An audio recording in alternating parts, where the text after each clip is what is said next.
Frères et sœurs, voilà que nous prenons quelques minutes, 2 à 3 ou 4 minutes, pour que nous puissions aborder un peu sujet sur la parure des femmes. Sur la parure des femmes que nous avons dans 1 Timothée chapitre 2, verset 9. 1 Timothée chapitre 2, verset 9. Il y a des exigences données par Paul aux différentes églises chrétiennes. Et ce qui m'intéresse, dans le début de sa phrase, il dit « je veux », c'est le vouloir, c'est la volonté de Paul.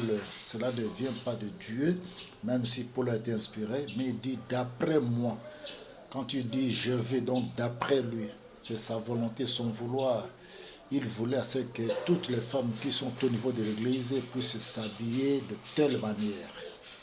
Et c'est dans 1 Timothée chapitre 2, verset 9 que nous avons ça. Et c'est approfondi encore chez Pierre, dans 1 Pierre chapitre 3, verset 3 à 4.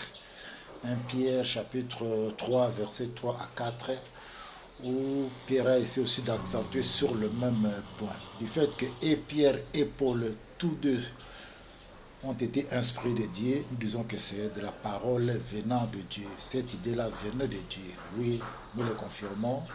Cette idée-là venait de Dieu. Mais il y a un problème au niveau de l'Église. En dehors de l'Église catholique que je connais, voire même l'Église protestante et quelques églises de réveil, toutes les églises qui restent, l'Église branhamiste, l'Église des saints, et encore quoi, je peux aussi citer les témoins de Jéhovah. Ce sont des gens qui accentuent sur ces versets-là de 1 Timothée 2,9. Oui, ils ont raison. Les pasteurs ont raison, les encadrés ont raison. Sauf que il y a un verset de la Bible qui nous dit ceci: n'ajoutons rien et ne retranchons rien. Si aujourd'hui beaucoup ont fui l'église catholique, c'est parce qu'ils disent que dans cette église, il y a beaucoup ajouté. Ils ont quitté la Bible, ils ont créé quelques versets, ils ont créé quelques chapitres qu'ils ont introduits dans la Bible. La Bible nous dit de ne pas ajouter, mais l'Église catholique a ajouté. Mais attention, ajouter oui, mais retrancher. Puis si nous analysons 1 Timothée 2,9, Paul qui dit « je veux que les femmes », il n'a pas parlé des hommes, il dit les femmes. Et dans cette interdiction, il y a 4 choses.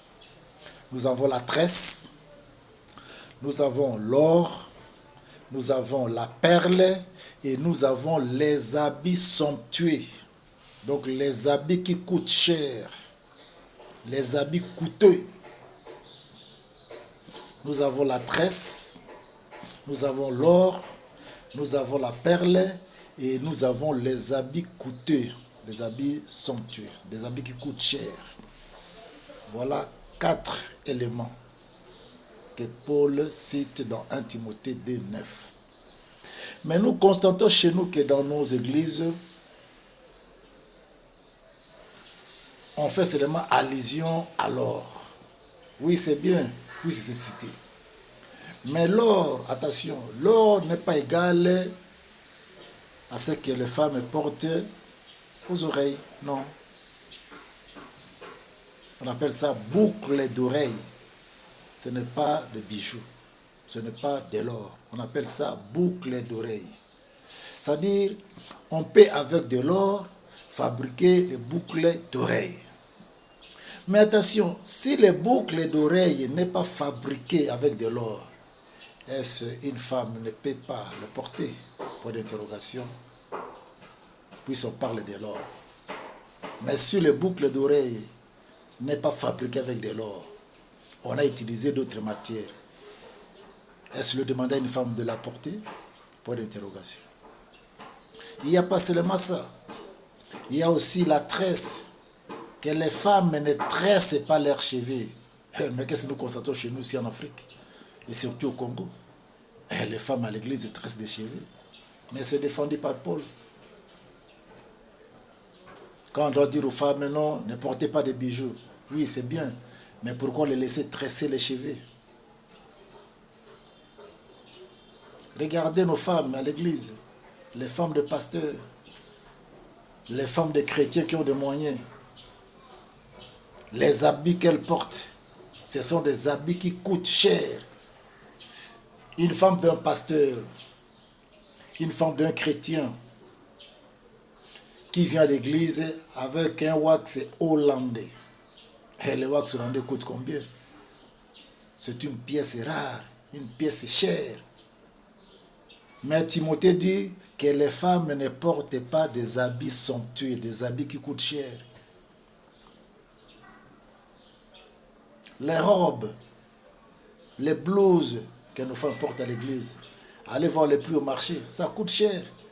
Déjà à partir de 30, 40, 50 dollars, c'est déjà cher. Mais on les porte. Ça, on laisse passer. Mais on ne voit que les boucles d'oreilles.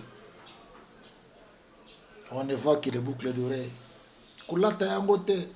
C'est diabolique. Mais Timothée, Paul, pardon, ne parle pas que de boucles d'oreilles. Ne parle pas seulement de l'or, des habits somptueux. Dites à nos protocoles du fait que vous êtes devant la porte. Quand vous voyez une femme entrer portant un habit qui coûte cher, faites-la sortir. Que seulement de ne pas autoriser le port de bijoux et le reste non. Non. Ne retranchons pas et n'ajoutons pas aussi. Ne retranchons pas et n'ajoutons pas aussi. Je ne dis pas que non, les pasteurs ont tapé de côté. Non. Ils sont dans la parole. C'est la parole de Dieu, puisque c'est dans la Bible. Mais ils doivent respecter à la lettre ce que dit la parole de Dieu. On parle de tresses. Que les femmes ne tressent pas leurs cheveux. Que les femmes ne portent pas tout ce qui contient de l'or. Que les femmes ne portent pas de perles. Que les femmes ne portent pas des habits qui coûtent cher. Voilà. Si nous devons respecter tout ça, alors nous avons respecté la parole de Dieu. Sinon, nous avons retranché et nous sommes de côté. Frères et sœurs, respectons ce que dit la parole de Dieu. Respectons ce qui est écrit dans la parole de Dieu. Ne retranchons pas et n'ajoutons pas aussi. C'est à chacun de nous de vérifier les Écritures. C'est à chacun de nous de voir si ce que nous avons dit est vrai ou faux. À la prochaine.